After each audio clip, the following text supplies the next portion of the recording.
my dear students, welcome to the class of mathematics by Maninder Singh Sidhu. In this video we are about to start the topic combinations. Last video में हमने permutations किया था, आज combination करेंगे. तो चलिए combination पहले जानते हैं होता क्या है. See, combination means selections, right? तो जब भी हमें combinations find करने, that means हमें कुछ select करना होगा. इसमें the formula involved is NCR. The formula for NCR is n factorial by r factorial into n minus r factorial. So this is the formula involved. And now, what does NCR means? NCR means selecting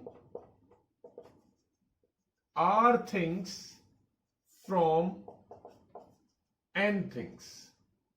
See, if you have n objects available and you want to select r objects out of those, so in how many ways can we select those r things from n things is given by this formula. Okay, and one more thing, in combination, order is not important. What does that mean? अगर आप AB लिखते हैं या BA लिखते हैं, these two are same. AB and BA are same.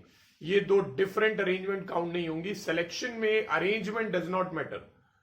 अगर आपने से A, B, C, D इसमें से कोई 3 letter select करने हैं and I have made my mind कि I will select A, B and D, then it doesn't matter कि मैं A, B, D लिखता हूं या A, D, B लिखता हूं या फिर D, A, B या फिर DBA और BDA, BAD, these all are same. Permutation में ये सेम नहीं होता था, परम्यूटेशन में ये डिफरेंट होता है, बट कॉम्बिनेशन में these all are same. Alright? तो order does not matter in case of combination. One more formula which will be required in few of the questions. If you find कि कहीं NCA is equal to NCB दे रखा है, then there can be two possibilities. Either A is equal to B है या फिर N is equal to A plus B होगा. यानी कि यहां तो दोनों का ये जो लोअर वाला एलिमेंट है A and B, ये दोनों या तो सेम होंगे या इन दोनों का सम जो है वो N के इक्वल होगा. Alright, so now we will proceed to exercise 7.4, but before that let us find out the differences between permutation and combination. इनका comparison जो है वो बहुत ज़्यादा ज़रूरी है, because अगर आपको इनका comparison नहीं मालूम है, इन दोनों में main difference नहीं मालूम है, then you are not going to make out कि कौन सा question, कोई भी जब question आएगा वो permutation से होना है या combination से होना है. ठीक है, वो अलग बात है कि आप जब एक पर्टिकुलर एक्सरसाइज कर रहे हैं, जैसे एनसीईआरटी 11th क्लास, उसमें जो एक्सरसाइज 7.3 है, it is totally based on permutations and exercise 7.4 is totally based on combination.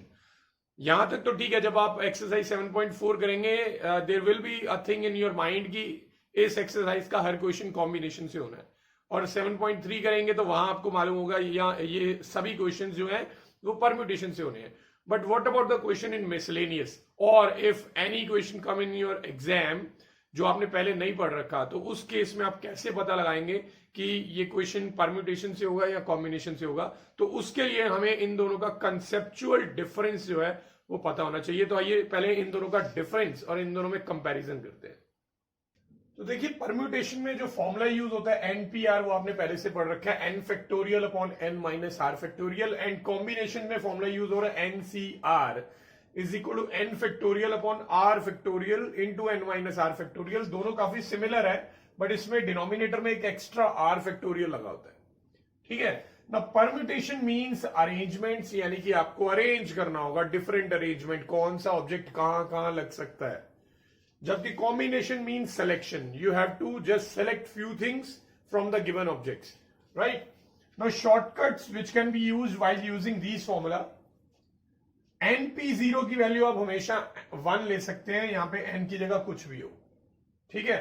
NP1 की वैल्यू हमेशा n होगी, एंड NPN जो है ये n फैक्टोरियल है, ये आप लर्न कर सकते हो अगर आप ये फॉर्मूला लगा के करेंगे तब भी यही बनेगा।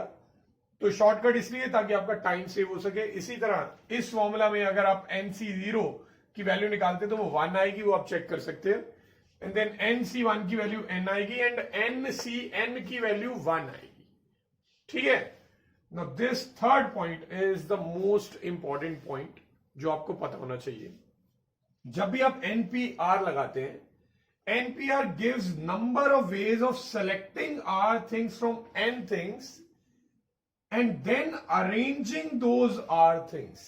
यानी जब भी आप NPR फॉर्मूला लगाएंगे ना, ये पहले आपको सिलेक्शंस ही करके देगा।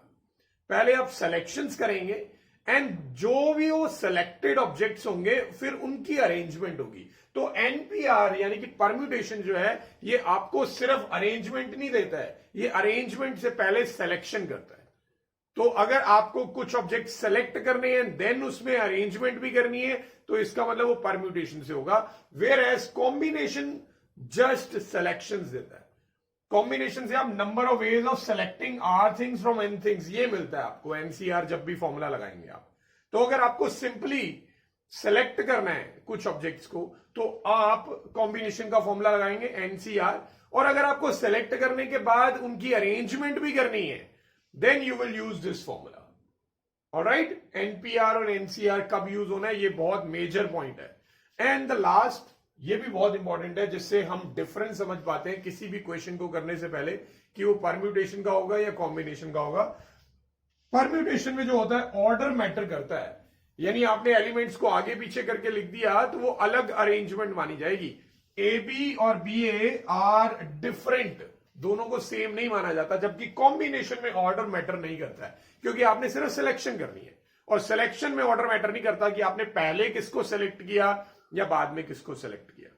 फॉर एग्जाम्पल आपने मार्केट से दो कोई भी लेट अस से शो पीस खरीदे हैं, दो शो पीस खरीदे हैं और वहां पे 5 चॉइसेस थी, आपने से उनमें से 2 आपने सेलेक्ट करने थे।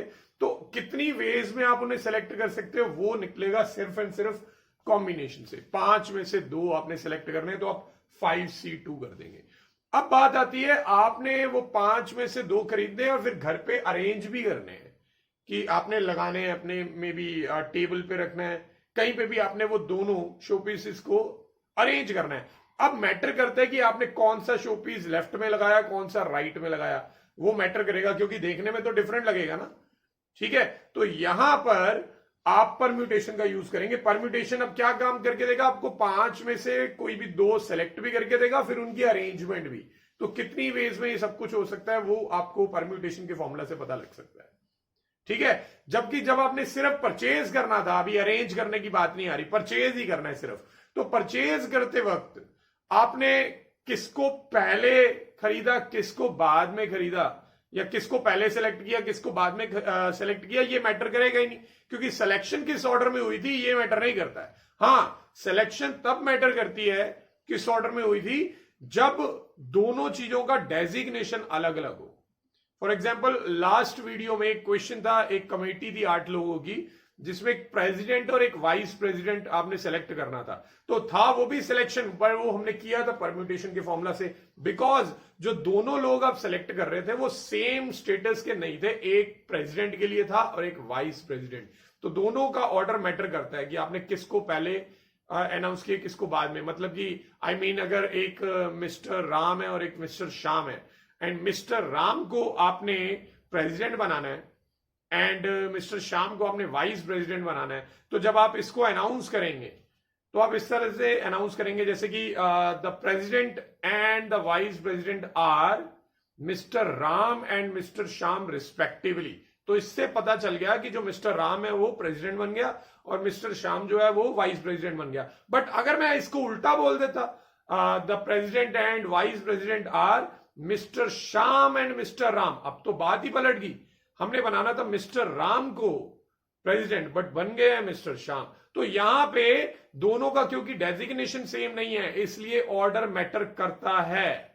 अगर हमें दोनों को ही में से दोनों ही प्रेसिडेंट बनेंगे, 2 लोग प्रेसिडेंट के लिए अलाउड है, अगर दोनों को प्रेसिडेंट बनाना है तो मैं लिखूंगा द 2 प्रेसिडेंट आर, यहां अनाउंस भी करूंगा the 2 presidents are mister Ram and mister Shyam. या फिर मैं बोल दूं the two presidents are mister Shyam and mister Ram, अब मैटर नहीं करता क्योंकि दोनों सेम लेवल पे है, सेम डेजिग्नेशन पे है।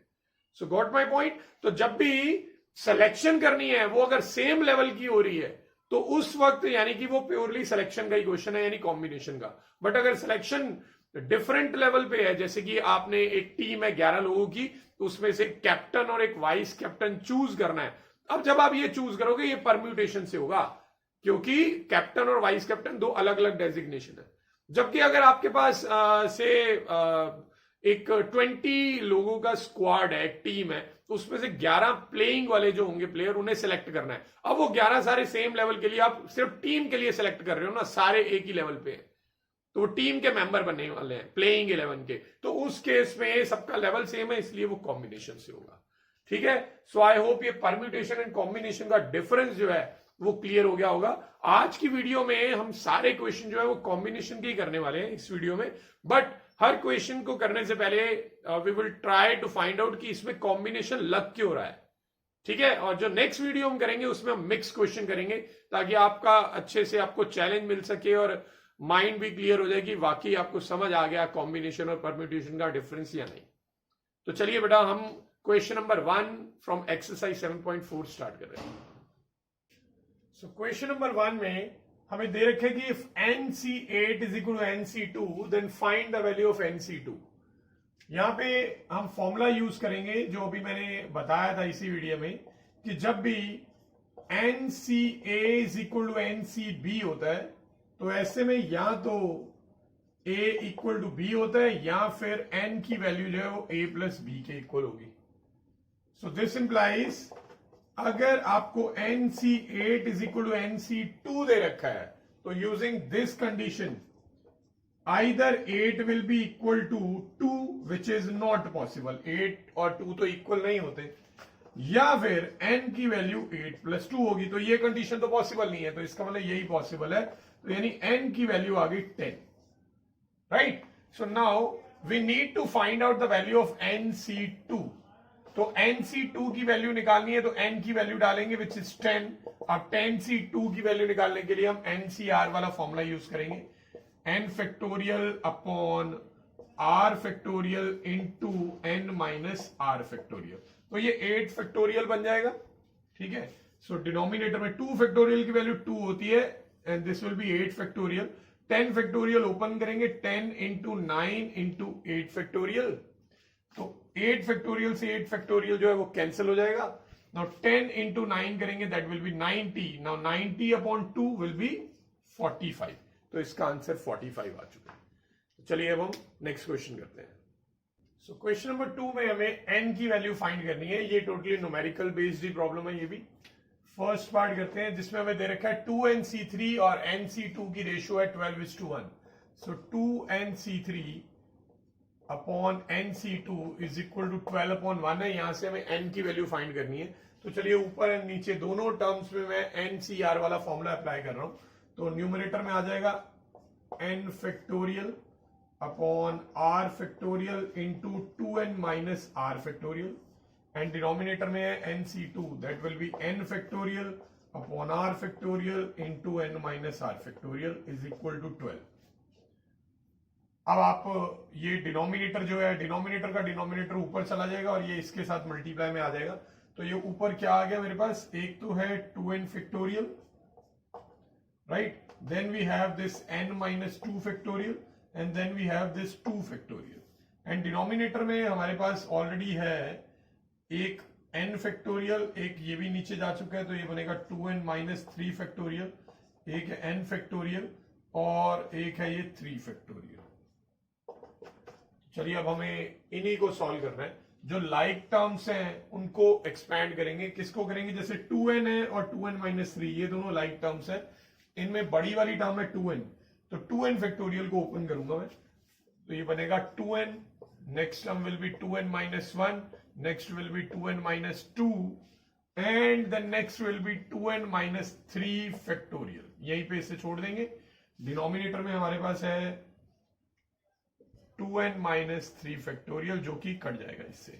ओके, न्यूमरेटर में और क्या है हमारे पास, n माइनस 2 है और नीचे है n फैक्टोरियल। यहां पे n फैक्टोरियल को ओपन करेंगे तो ये बनेगा n into n minus one into n minus two factorial, तो ये भी कट जाएगा। और न्यूमरेटर में मेरे पास है 2 फैक्टोरियल और नीचे है 3 फैक्टोरियल, तो 2 फैक्टोरियल तो एज इट इज रहेगा। 3 फैक्टोरियल को ओपन करेंगे, 3 इंटू 2 फैक्टोरियल, वो भी कट जाएगा और सामने है 12। ऑलराइट, तो हमने लाइक टर्म्स में 2n और 2n माइनस 3 में 2n फैक्टोरियल को ओपन किया जब तक वो इससे कट नहीं हो गया। n माइनस 2 और n में n फैक्टोरियल को ओपन किया जब तक वो n माइनस 2 से कट नहीं गया। और 2 फैक्टोरियल और 3 फैक्टोरियल में 3 फैक्टोरियल को हमने एक्सपेंड किया। अब इनकी सिंप्लीफिकेशन करनी है, थोड़ा सा और सिंप्लीफाई हो सकता है अगर मैं ये n से ये वाला n काट दूं। अब मेरे पास न्यूमरेटर में क्या है, एक 2 है, एक 2n माइनस 1 है, और ये 2n माइनस 2 में से again you can take a 2 common, तो ये n माइनस 1 बन जाएगा। और डिनोमिनेटर में आपके पास एक 3 है एंड एक n माइनस 1 है और सामने है 12। अब आप देख सकते हैं n माइनस 1 से n माइनस 1 भी कैंसिल हो रहा है। ये 2 इंटू 2 अगर आप मल्टीप्लाई करते हैं तो 4 बनेगा, 4 सामने 12 से कट सकता है, ठीक है। तो चलिए नेक्स्ट टर्म में कर लेते हैं। ये 4 into 2n minus 1 upon 3 is equal to 12 है। ये 4 जो है इससे कटेगा 3 पे, 3 उधर जाके क्रॉस मल्टीप्लाई होगा तो 9, 1 उधर जाके ऐड होगा तो 10 बनेगा। Then 2 will go to the division, 10 upon 2, तो इससे n की वैल्यू 5 आ गई, ठीक है। तो ये टोटल न्यूमेरिकल बेस्ड प्रॉब्लम थी। चलिए अब हम नेक्स्ट वाला पार्ट करते हैं। सिमिलर ही है, थोड़ी सी टर्म का बस डिफरेंस है।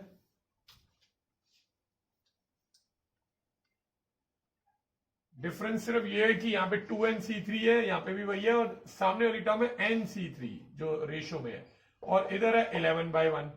तो अब इसको भी प्रीवियस क्वेश्चन की तरह ही हम सॉल्व करते हैं। 2nc3 को ओपन कर रहा हूं, 2n factorial upon 3 factorial into 2n minus 3 factorial, denominator में n factorial upon 3 factorial into n minus 3 factorial is equal to 11, ठीक है। अब ये इस तरह अरेंजमेंट हो जाएगी, तो ऊपर आ जाएगा आपके पास 2n फैक्टोरियल के साथ है एक n माइनस 3 फैक्टोरियल, और ये 3 फैक्टोरियल आप डायरेक्ट कट कर सकते हैं इसमें, ठीक है। तो और ये नीचे आ जाएगा तो 2n minus 3 factorial into n factorial is equal to 11, ये बन गया। अब ये 2n और 2n माइनस 3 में 2n जो है वो ग्रेटर है तो इसी को ओपन करेंगे, तो फर्स्ट टर्म 2n ही रहेगी, next will be 2n minus 1, next will be 2n minus 2 and next will be 2n minus 3 factorial. Denominator में ये जो 2n माइनस 3 फैक्टोरियल है ये उससे कैंसिल हो जाएगा।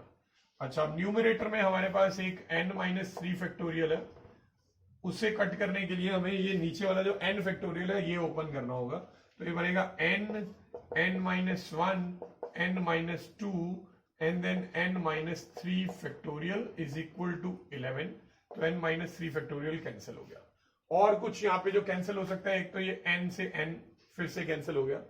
अब न्यूमरेटर में आपके पास एक 2, एक है 2n माइनस 1, और अगेन ये ब्रैकेट में से you can take a 2 common. Now denominator में you have n minus 1 and n minus 2 is equal to 11. Again n minus 1 जो है वो कैंसिल हो जाएगा। अब आप ये क्रॉस मल्टीप्लाई कर दो क्योंकि कोई कटिंग तो हो नहीं रही, तो बचा ये 2 to the 4, 4 को आप इस ब्रैकेट में मल्टीप्लाई करेंगे, 4 to the 8, then 4 1 the 4, and then सामने आ जाएगा 11n minus 22। ऑलराइट, अब n वाली टर्म्स एक साइड पे अगर ले आऊं, ये इधर आके माइनस करेंगे तो ये माइनस 3n आ जाएगा, और ये माइनस 4 जब उधर जाके प्लस 4 होगा तो ये माइनस 18 आ जाएगा। तो यहाँ पे 3 जब डिवाइड में जाएगा तो n की वैल्यू आ जाएगी 6, ठीक है। सो ये दोनों क्वेश्चन हमने कर लिए। आई होप आपको ये कैलकुलेशन इसका पार्ट जो है वो समझ में आ गया होगा। तो चलिए अब हम प्रॉपर कॉम्बिनेशन के वर्ड प्रॉब्लम क्वेश्चंस करते हैं। So question number 3, how many chords can be drawn through 21 points on a circle? If there is a circle and there are 21 points on it, अभी तो मैं ऐसे ही randomly बना रहा हूँ कुछ points, तो इस तरह से if there are 21 points, then इनको join करके how many chords can be drawn? देखिए बेटा, chord किसे बोलते हैं? Chord का मतलब होता है a line segment formed by joining any 2 points on the circumference of a circle. तो सर्कमफ्रेंस ऑफ अ सर्कल पे कोई भी 2 पॉइंट्स उठाइए, जैसे ए और बी है, और इनको अगर आप ज्वाइन कर देंगे तो ये एक कॉर्ड बन जाती है। तो इस तरह से how many chords can be formed. देखिए इतना तो क्लियर हो गया कि कॉर्ड बनाने के लिए आपको 2 पॉइंट्स की जरूरत होती है। ठीक है, आपके पास 21 पॉइंट्स है, 21 में से कोई भी 2 पॉइंट्स उठाने हैं और उनको एक कॉर्ड बनाते रहना है। इस तरह से कितनी कॉर्ड्स बन जाएंगी।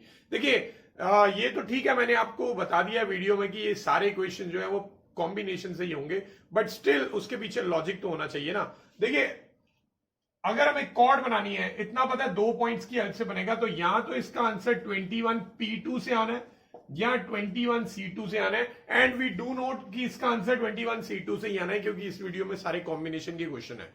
बट क्यों आना है इससे? द रीजन इज कि जब आप कॉर्ड बनाते हैं तो ऑर्डर मैटर नहीं करता कि आपने ए को बी से ज्वाइन किया या बी को ए से ज्वाइन किया। कॉर्ड ए बी और कॉर्ड बी ए एक ही बात है, ये सेम कॉर्ड है, वो कोई डिफरेंट कॉर्ड्स नहीं है। तो जैसे कि मैंने बताया था, अगर ऑर्डर मैटर नहीं करता तो इसका मतलब है कि ये जो क्वेश्चन है वो कॉम्बिनेशन से होगा। तो इसका मतलब इसका सॉल्यूशन बहुत सिंपल है, नंबर ऑफ कॉर्ड्स अगर आपको निकालना है तो जस्ट आपको 21C2 करना होगा। तो 21C2 अगर आप करते हैं, फॉर्मूला अप्लाई करते हैं n factorial upon r factorial into n minus r factorial, तो 21 factorial upon 2 factorial into 19 factorial आता है। अब 21 जो है वो इन दोनों में बड़ा है, तो 21 को एक्सपैंड करेंगे, 21 इंटू 20 इंटू 19 फैक्टोरियल, ये इससे कटेगा। 2 फैक्टोरियल की वैल्यू 2 होती है, वी नो दैट, तो 2 को 20 से काटेंगे 10, ना 10 इंटू 21 इज 210। तो अगर सर्कल पे की बाउंड्री पे 21 पॉइंट्स ले लिए जाएं तो उनकी हेल्प से 210 कॉर्ड्स कैन बी फॉर्म्ड। अब यही क्वेश्चन कॉर्ड की बजाय ट्राइंगल आ सकता है, how many triangles can be formed. अब बेटा अगर आपको ट्राइंगल बनाना हो, जैसे ए बी सी 3 पॉइंट्स लोगे, तो किसको पहले ज्वाइन करें? पहले ए को बी से करूं या पहले बी को सी से करूं या पहले ए को सी से करूं या ए को बी से करूं, किसको करूं? बेटा आप किसी को भी पहले ज्वाइन कर लें, ट्राइंगल तो वही बन रहा है ना, triangle A B C, triangle A C B, triangle B A C, triangle B C A, ऐसे triangle C B A, C A B, सारे मैंने 6 नाम लिए, वो 6 के 6 जो नाम है वो सेम ट्राइंगल के ही हैं। यानी आप अगर उसका नाम भी चेंज कर रहे हैं, ऑर्डर चेंज कर रहे हैं नेम में, तो उससे मैटर नहीं कर रहा, ट्राइंगल तो एक ही बना ना। ठीक है, तो इसका मतलब अगर आपको नंबर ऑफ ट्राइंगल्स भी फॉर्म करने हैं वो भी कॉम्बिनेशन से ही होगा। अगर यही वाले क्वेश्चन में आ जाए, आंसर होगा 21C3। व्हाई? बिकॉज ट्राइंगल बनाने के लिए we need to have 3 points. ऐसे ही अगर how many quadrilaterals can be form, तो वो 21C4 आ जाएगा। ठीक है, गॉट इट। तो पॉलीगन आ गया, हेक्सागन आ गया, उसके हिसाब से यहां पे आप चेंज कर सकते हो। तो इसी तरह से ये सारे क्वेश्चन हो सकते हैं। चलिए अब हम नेक्स्ट क्वेश्चन करते हैं। सो इस क्वेश्चन में आपसे पूछा, in how many ways can a team of 3 boys and 3 girls be selected from 5 boys and 4 girls. तो यहां पे तो बेटा वर्ड आ गया ना सेलेक्टेड, तो सिलेक्शन जो होती है वो तो कॉम्बिनेशन से ही होती है, बट आपको सिर्फ एक चीज का ध्यान रखना होता है कि जब आप सेलेक्ट कर रहे हो तो वो सारे सेम डेजिग्नेशन के लिए जा रहे हैं ना। अब ये आप किस, ये टीम के मेंबर चूज कर रहे हो, यानी ये जो 3 बॉयज एंड 3 गर्ल्स हैं ये सारे एक टीम के मेंबर हैं। ठीक है, तो टीम के मेंबर है यानी सेम लेवल पे ही है, तो इसलिए ये क्वेश्चन कॉम्बिनेशन से ही होगा। अब केस क्या है, आपके पास 5 बॉयज एंड 4 गर्ल्स हैं, आपको 5 बॉयज में से 3 बॉयज सेलेक्ट करने हैं, 4 गर्ल्स में से भी 3 गर्ल्स सेलेक्ट करनी है, यानी कि आपको 6 लोगों की टीम बनानी है। अब वो कितनी वेज में होगा? Number of ways of selecting 3 boys. देखिए ये 5 बॉयज है, उसमें से 3 चूज करने हैं, तो 5C3 आ जाएगा। Then number of ways of selecting 3 girls, 4 girls में से 3 गर्ल्स सेलेक्ट करनी है, तो 4C3 हो जाएगा। सो देयरफॉर अब आपको टीम बनानी है 3 बॉयज एंड 3 गर्ल्स की। तो जब भी एंड होता है, एंड, तो एंड वाले केस में हमेशा मल्टीप्लीकेशन करनी होती है उनके फाइनल चॉइसेस की, और वो मल्टीप्लीकेशन हम करते हैं हमेशा FPC से। सो therefore by FPC total number of veg किस चीज के, of choosing 3 boys and 3 girls for a team is equal to 5C3 into 4C3। अब आप 5C3 और 4C3 की वैल्यूज फाइंड आउट करके यहाँ पे आंसर डाल सकते हैं। मैं आपको बता देता हूँ 5C3 की वैल्यू जो है वो 10 आएगी, 4C3 की वैल्यू 4 आएगी, तो इसका मतलब इसका आंसर जो है वो 40 आ गया। ठीक है, आई होप ये आपको समझ आ गया होगा। चलिए अब हम नेक्स्ट क्वेश्चन करते हैं। So question number 5, find number of ways of selecting 9 balls from 6 red balls, 5 white balls and 5 blue balls। तो आपके पास 6 रेड बॉल्स हैं, 5 व्हाइट बॉल्स हैं एंड 5 ब्लू बॉल्स हैं, और आपको 9 बॉल सेलेक्ट करनी है इनमें से। और किस तरह से? If each selection consist of 3 balls of each colour, तो ईच कलर की 3 बॉल्स चाहिए। तो यानी कि आपको 6 रेड में से 3 रेड, 5 व्हाइट में से 3 व्हाइट एंड 5 ब्लू में से 3 ब्लू बॉल्स सेलेक्ट करनी है, तो टोटल मिला के 9 हो जाएंगे। तो सिंपल क्वेश्चन है, सिलेक्शन है, सारी ये 9 बॉल्स में जा रही है, कोई भी स्पेशल डेजिग्नेशन नहीं है, तो कॉम्बिनेशन का क्वेश्चन है ये। तो number of ways of selecting 3 red balls, तो ये आ जाएगा 6C3। Then number of ways of selecting 3 white balls, वो आ जाएगा 5C3 क्योंकि 5 में से 3 है। Then number of ways of selecting 3 blue balls, वो भी 5C3। So therefore by FPC total number of ways that will be multiplied, क्योंकि यहां पे एंड आएगा ना, एंड कहीं लिखा तो नहीं है, बट वी नो दैट कि जो 9 बॉल्स बन रही है वो कैसे बन रही है, वो बन रही है 3 red and 3 white and 3 blue. तो एंड जो है अंडरस्टूड है, बीच में एंड है, तो एंड है तो मल्टीप्लीकेशन होगी, और मल्टीप्लीकेशन होती है FPC से। तो आ जाएगा 6C3 5C3 5C3। 6C3 की value will be around 5 for the 20, and then 5C3 is 10, 5C3 again 10, तो इसका आंसर जो है वो 2000 आ जाएगा। ठीक है, आई होप ये क्वेश्चन आपको समझ आ गया होगा। चलिए नेक्स्ट क्वेश्चन करते हैं। सो इस क्वेश्चन में बोला है determine the number of 5 card combinations out of deck of 52 cards if there is exactly 1 ace in each combination. ये कॉम्बिनेशन क्या है? यहाँ पे कॉम्बिनेशन है 5 कार्ड्स का कॉम्बो, वो यहाँ पे कॉम्बिनेशन है। तो 5 कार्ड्स आपने सेलेक्ट करने हैं। देखिए अगर तो बोला होता कि 5 कार्ड सेलेक्ट कर लो तो वो बहुत सिंपल था, 52 टोटल कार्ड्स हैं and we need 5 cards, 5 cards, तो वो सिंपल आ जाता 52C5। बट 52C5 करने से कोई भी 5 कार्ड आ जाते। क्या हमें कोई भी 5 कार्ड चाहिए? यस, कोई भी 5 चाहिए, बट एक कंडीशन है, इन 5 में एग्जैक्टली 1 एस होना चाहिए, सिर्फ एक ही एस होना चाहिए, एक से ज्यादा नहीं, एक से कम नहीं। अगर मैंने 52C5 किया तो हो सकता है इसमें एक भी एस ना आए, क्योंकि 52 में से कोई भी 5 आपने सेलेक्ट करना है, तो जरूरी नहीं है कि कोई ना कोई एक एस आएगा ही आएगा। हो सकता है एक भी एस ना आए, या हो सकता है एक एस आए बाकी के 4 ना आए, या हो सकता है 2 एस आ जाए, या 3 एसेस, या हो सकता है 4 एसेस आ जाए और एक जो है वो नॉन एस कार्ड हो। तो मतलब कि ये आपके कंट्रोल में नहीं रहेगा। अगर आपने 52C5 कर दिया तो आपके कंट्रोल में नहीं रहेगा कि एक एस चाहिए या नहीं। किस तरह से एक एस सब करेंगे? मुझे इसकी 2 कैटेगरी बनानी पड़ेंगी। 52 कार्ड्स में से 4 जो होते हैं वो एसीज होते हैं, ठीक है, और जो बाकी के 48 होते हैं वो अदर्स होते हैं, यानी उनमें कोई एस तो नहीं होता पक्का, ठीक है। तो नाउ ये जो 5 कार्ड चाहिए इनमें से सिर्फ एक कार्ड एस होना चाहिए। तो मान लो जैसे ये वाला कार्ड एस होना चाहिए, तो ये जो एस वाला कार्ड है इसको सेलेक्ट करने के लिए आपके पास चॉइसेस कितनी है? आपके पास ये 4 चॉइसेस हैं। आप इन 4 एसेस में से कोई भी एक एस जो है वो चूज कर सकते हैं। वेयर एज अब जो आपने बाकी के 4 कार्ड्स करने हैं सिलेक्ट, उसके लिए आपके पास कितनी चॉइसेस हैं? देखिए नॉर्मली हम जनरली ऐसे किया करते थे कि एक यहां से चूज करके जो बचे हुए कार्ड थे वो इसमें डाल देते थे ताकि टोटल नंबर ऑफ चॉइसेस बढ़ जाए।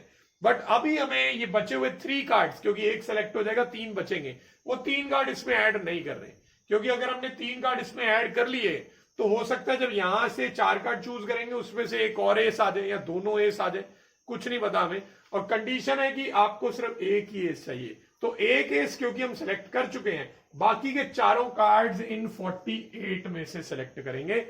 इनके बचे हुए 3 कार्ड यहां पे चॉइसेस में नहीं रखेंगे. So number of ways of selecting one S card वो आ जाएगा 4C1, क्योंकि 4 में से एक सेलेक्ट कर लेंगे. Number of ways of selecting 4 other cards, तो ये 48 अदर कार्ड्स हैं. अदर यानी कि जिसमें एस नहीं है, उन अदर कार्ड में से 4 सेलेक्ट कर लेंगे. अब ये आपका कॉम्बिनेशन क्या बना, 1 एस एंड 48 अदर. अब बीच में कहीं एंड लिखा नहीं हुआ, बट वो अंडरस्टूड है. 5 कार्ड कैसे बनेंगे, 1 एस एंड 48 अदर. बेटा इस पूरे चैप्टर में 2 ही चीजें आएंगी, एंड या और. ठीक है, वो अब आपको डिसाइड करना होगा. हर बार जरूरी नहीं है आपको एंड या और लिखा हुआ दिखे. अब यहां पे आप खुद सोचिए, आपको यहां पे एंड लगाना चाहिए या और लगाना चाहिए. मेरी रिक्वायरमेंट क्या है, 1 एस एंड 4 अदर्स, या फिर 1 एस और 4 अदर्स. और तब लगाते हैं जब चॉइस होती है, यहां तो एस चुन लो या 4 कार्ड चुन लो. ऐसा नहीं है, चॉइस नहीं है, हमें एस भी चाहिए और बाकी के 4 अदर भी चाहिए. तो एंड है, एंड. और जब भी एंड आता है, एंड का मतलब होता है मल्टीप्लाई, और का मतलब होता है केसेस, और केसेस जब भी बनते हैं तो प्लस आता है. ठीक है, तो यहां पे एंड ही है, अंडरस्टूड है. We need 1 ace and 48 others. So therefore by FPC total number of combinations will be equal to 4C1 into 48C4. अब आप इसको सॉल्व करके आंसर फाइंड आउट कर सकते हैं. चलिए अब हम नेक्स्ट क्वेश्चन करते हैं. So next question is, in how many ways can we select a cricket 11 from 17 players in which only 5 players can bowl if each cricket 11 must consist exactly 4 bowlers. ठीक है, तो 17 प्लेयर्स आपके पास available हैं और आपको 11 players इसमें से select करने हैं. तो वो आप अगर 17 में से सीधा 11 चूज कर लें तब भी हो जाएगा. बट क्या ऐसा करने से आपकी रिक्वायरमेंट फुलफिल होगी? रिक्वायरमेंट क्या है, उन्होंने बोला कि आपकी ये जो 11 लोगों की टीम है इसमें एग्जैक्टली 4 बॉलर्स होने चाहिए. अब ये 17 प्लेयर्स में कितने बॉलर्स हैं? 17 प्लेयर्स में बताए हुए 5 बॉलर्स हैं, 5 बॉलर्स. अब अगर मैंने सीधा 17C11 कर दिया, 17C11, तो उससे इन 17 में से कोई भी 11 लोग सेलेक्ट हो सकते हैं. हो सकता है 5 ही बॉलर आ जाए इनमें, हो सकता है 4 बॉलर आए, हो सकता है 3 बॉलर आए, हो सकता है 2 बॉलर आए. ठीक है, और ऐसा हो सकता है कि एक ही बॉलर आए, ऐसा भी हो सकता है कि एक भी बॉलर नहीं आया. तो आपकी रिक्वायरमेंट फुलफिल होगी या नहीं होगी ये तो बड़ा मुश्किल है. जरूरी नहीं है फुलफिल होगी, and most of the cases में जरूरी मतलब फुलफिल नहीं होगी. तो एक कैसे करें, हम इन 17 प्लेयर्स की कैटेगरी बांट लेते हैं. ठीक है, कैटेगरी क्या है, हमें बताया हुआ है इसके अंदर 5 बॉलर्स हैं. अब बॉलर्स के अलावा वैसे टीम में बैट्समैन होते हैं, विकेट कीपर होते हैं, ऑलराउंडर होते हैं, बट यहां पे क्योंकि बॉलर्स के अलावा किसी और कैटेगरी को स्पेसिफाई नहीं किया, तो इसलिए मैं यहां पे लिखूंगा बाकी के रिमेनिंग कितने हुए, 17 में से 5 बॉलर हैं, बाकी के 12 जो हैं उन्हें मैं अदर कैटेगरी में डाल रहा हूं, 12 अदर्स. ठीक है, अब जो 11 लोगों की टीम बनानी है आपने, उसमें बॉलर्स कितने चाहिए, उसमें बॉलर चाहिए 4. तो आप इन 5 में से 4 बॉलर्स को सिलेक्ट कर लो, और बचे हुए 11 प्लेयर्स बनाने के लिए आपको 7 अदर प्लेयर चाहिए होंगे. तो इन 12 अदर में से 7 अदर सेलेक्ट कर लो, जिससे कि आपकी टीम बन जाएगी 11 लोगों की. तो इस तरह हमें कैटेगरी बांट के करना पड़ेगा, जस्ट लाइक लास्ट क्वेश्चन, उसमें हमने एस की और नॉन एसिस की कैटेगरी बना ली थी, तो यहां पे भी कैटेगरी बना ली. तो number of ways of selecting 5 bowlers, तो वो आ जाएगा 4 बॉलर्स, तो आ जाएगा 5C4. Then number of ways of selecting 7 other players, 12 में से चॉइस है आपके पास, 12C7 आ जाएगा. सो देयरफॉर अब आपकी टीम क्या है, आपकी टीम है 4 bowlers and 7 others. And he आएगा ना, और तो नहीं आएगा. आपकी टीम 11 लोगों की तभी बनेगी ना जब 4 बॉलर भी हो एंड 7 अदर भी हो, तभी तो 11 इकट्ठे होंगे। तो बाय एफपीसी, एंड जब भी आते हैं तो मल्टीप्लाई होना है, और मल्टीप्लाई के लिए एफपीसी लगाते हैं। FPC total number of veg 5C4 into 12C7, इसको कैलकुलेट करके आपका आंसर आ जाएगा। आप सोच रहे होंगे कि हर बार एफपीसी तो लगा रहे हैं, एफपीसी के अलावा क्या होगा, अगर कहीं और आ गया तो कैसे करेंगे? तो बेटा वो आपको नेक्स्ट वीडियो में मिलेगा। अभी हम इस वीडियो में सारे इसी टाइप के क्वेश्चन कर रहे हैं जिसमें एंड ही आएगा। तो चलिए नेक्स्ट क्वेश्चन करते हैं। सो इस क्वेश्चन में बोले कि एक बैग है जिसमें 5 ब्लैक बॉल्स है, 6 रेड बॉल्स है। Determine the ways in which 2 black and 2 red balls can be selected. Simple question है, आपके पास 5 ब्लैक बॉल्स अवेलेबल है, 5 रेड बॉल्स अवेलेबल है, और आपको दोनों तरह की 2-2 बॉल सेलेक्ट करनी है। तो इस टाइप के क्वेश्चन हम ऑलरेडी कर चुके हैं, 2 ब्लैक और 2 रेड बॉल्स। ये आप डायरेक्ट भी कर सकते हो। So number of ways of selecting 2 red and 2 black balls, क्या आ जाएगा?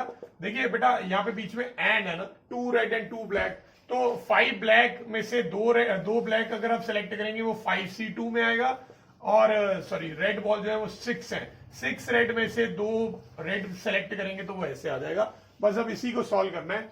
5C2 की वैल्यू 10 आ जाएगी, एंड देन इसकी वैल्यू 15 आ जाएगी, तो इसका फाइनल आंसर जो आएगा वो 150 हो जाएगा। ठीक है, आई होप ये क्वेश्चन समझ आ गया। आप ऐसे डायरेक्ट भी लिख सकते हो, अलग अलग स्टेटमेंट लिखने की जरूरत नहीं है कि आपको पहले ऐसे लिखना पड़ेगा, number of ways of selecting 2 black balls, उसकी अलग स्टेटमेंट, देन 2 रेड की अलग, और देन एफपीसी।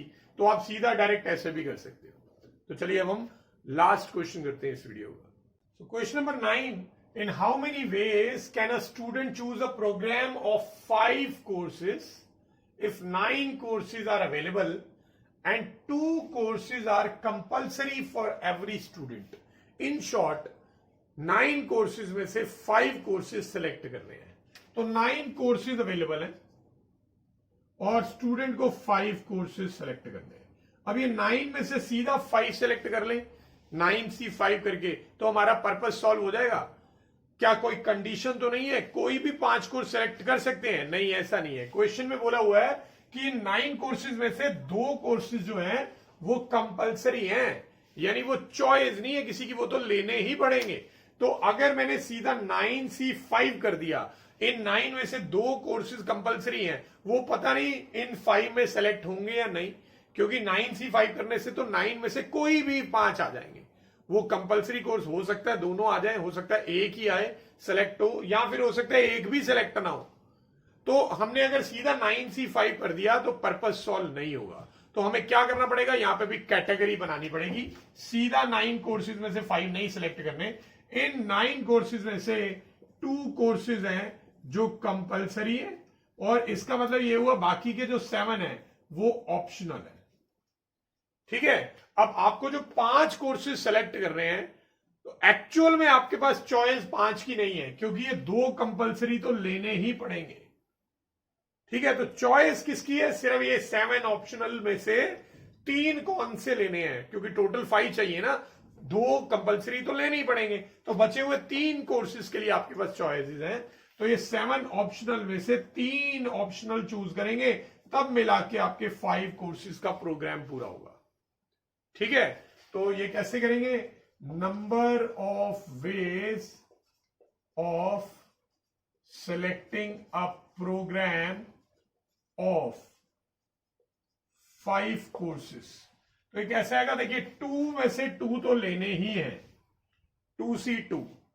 अब ये आपका कोर्सेज क्या है? 2 कंपलसरी एंड 3 ऑप्शनल, बीच में एंड आएगा क्योंकि 2 कंपलसरी भी लेने हैं एंड 3 ऑप्शनल भी, तभी मिला के 5 होंगे। तो जब एंड आए तो मल्टीप्लाई लगता है। मैं सभी की स्टेटमेंट नहीं लिख रहा हूं, डायरेक्ट आंसर करवा रहा हूं, ऐसा आप कर सकते हैं। और इन 7 ऑप्शनल में से 3 ऑप्शनल सिलेक्ट हो जाएंगे, 7C3। इसको आप सॉल्व करके अपना आंसर फाइंड आउट कर सकते हैं। 2C2 की वैल्यू 1 होती है, आपको शॉर्टकट बताया था, NCN तो 1 होता है। और 7C3 अगर आप सॉल्व करेंगे तो ये 35 आएगा। तो इसका आंसर है 35 वेज है। 35 वेज में आप 9 में से 5 कोर्सेज सेलेक्ट कर सकते हैं, जिसमें से 2 तो है ही है, वो लेने ही पड़ेंगे। ठीक है, तो आज की क्लास में आई होप आपने जितने भी ये क्वेश्चंस किए कॉम्बिनेशन पे बेस्ड वो आपको अच्छे से समझ आया होगा। कॉम्बिनेशन और परम्यूटेशन का डिफरेंस जो कि बहुत इंपॉर्टेंट है वो अच्छे से समझ आया होगा। अब नेक्स्ट वीडियो में हम मिक्स क्वेश्चंस करेंगे, मिसलेनियस एक्सरसाइज, मिसलेनियस क्वेश्चन करेंगे जिसमें परम्यूटेशन एंड कॉम्बिनेशन के मिक्स क्वेश्चन आएंगे। ठीक है, तो उसमें आपकी बहुत अच्छे से प्रैक्टिस हो पाएगी, आप डिफरेंस मेकआउट कर पाएंगे कि कौन सा क्वेश्चन परम्यूटेशन से होगा और कौन सा कॉम्बिनेशन से होगा। सो तब तक keep practicing and thanks for watching.